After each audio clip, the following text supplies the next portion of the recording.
Hi, my name is Thomas Emmett, and this is a presentation of my final year project, Mood Detection in Tweets, where I'm going to use the text contained inside tweets to classify what emotion the person tweeting has exhibited. The first thing I had to decide was what emotions to classify. Humans exhibit a broad range of emotions, and a lot of them are quite similar and have crossovers, so I wanted to go for polar opposites, so I went for happiness and sadness, as I thought these would have the least crossover between them. Next, what I had to do was find a database for training my model. There wasn't anything that I was too impressed by or I thought could really work for me, so I ended up starting creating my own. I used the TweetP library in Python, as you can see here, to connect to the Twitter API and download tweets containing certain words such as sad, sadness, I am sad, happy, happiness, etc. And here you can see some of them looking quite random and rough here. These are the hashtags here, you've got links and stuff like that, all needs to be dealt with, which brings me on to my next step. Data pre-processing. I wanted to remove all my duplicate tweets. Obviously, retweets brought up duplicates. I wanted to get rid of any spelling errors because unspelled words shouldn't be, swaying my model because you don't know what the actual word was. And I had to remove stuff like links and emojis. So I used a Python library called Enchant. This way, I could load in all my tweets and break them down into individual words and check if the word was contained in the English language. Enchant contains a dictionary of all the English words, so you can see that here is just me checking here. And it also dealt with all my spelling errors, my links, and obviously my emojis.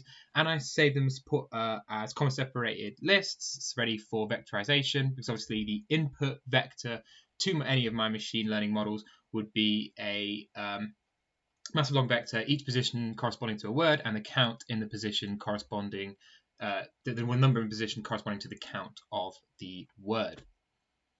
So I had to decide what model to choose. There are quite a few options, but in the end I went for support vector machines for a couple of reasons. This is a classification task, so something like regression isn't needed, and we would also need to allow for misclassification. As I said, we're going to have a massive long vector with all the words that I've come across. Obviously, the vector, as I said before, each position corresponds to a word, and there'll be many words we come over in the thousands and thousands of tweets that I have.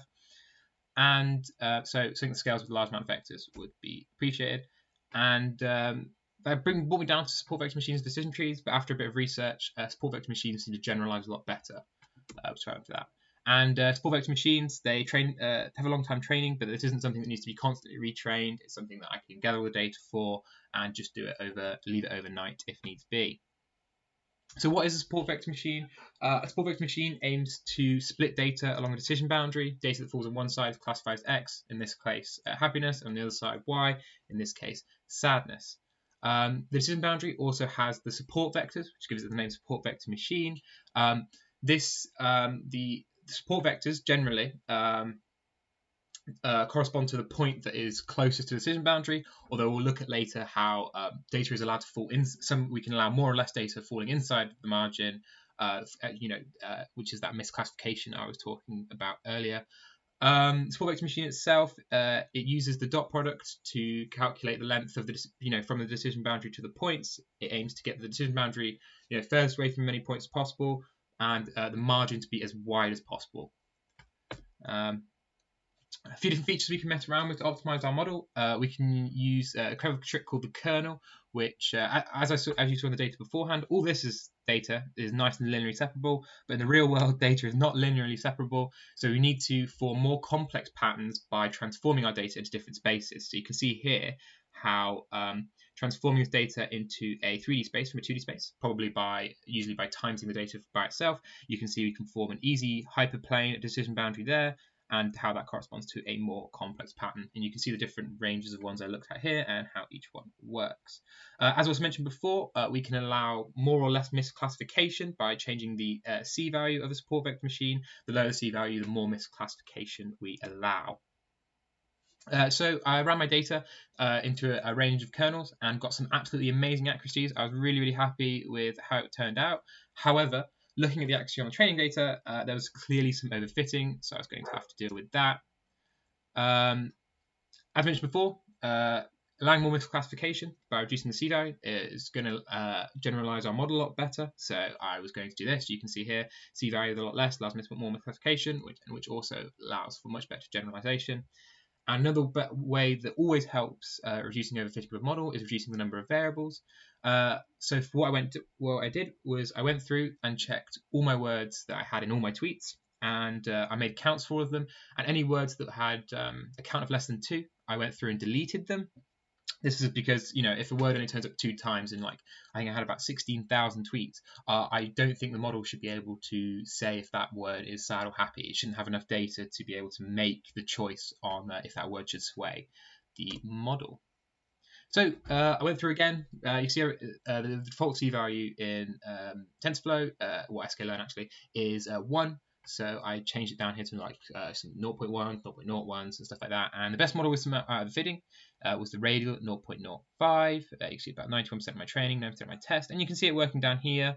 So it's, it's about 100% sure I'm happy as a happy tweet. And you can see here, both of these ones are correctly classified. These are all messages that a human will very easily be able to classify their emotion, but for a machine, obviously, is a lot harder. So moving forward, I'd like to obviously add a lot more different emotions, maybe even sarcasm and stuff like that. Enchant, the library I mentioned earlier, allows you to predict words if they're misspelled, what it thinks they are. So maybe I could use, I wasn't really happy with how much data I lost due to misspellings, because Twitter, not everyone's too concerned about how things are spelled. So I'd love to try and retain some more of my data. I'd like to do a bit more model tuning, so cross-validation, and then I'd also like to look at stuff like 1D convolutional networks and Ada Boost. You can see how a word, say something like not good, would not be picked up on my model as being, or not, I'm not happy, as that would not be picked up as being a sad tweet, because there is no, in a support vector machine, there's no, if there's a not before a word, there's no there's no positioning in the support vector machine. It just has the counts for all the words. So a neural network could take into account the positioning of words. So if there's negative words before a word, it would change what the meaning of the next word is, or how that would affect it, and things like that. And also just a fun little topic to refine and move on to different models. So thank you for listening.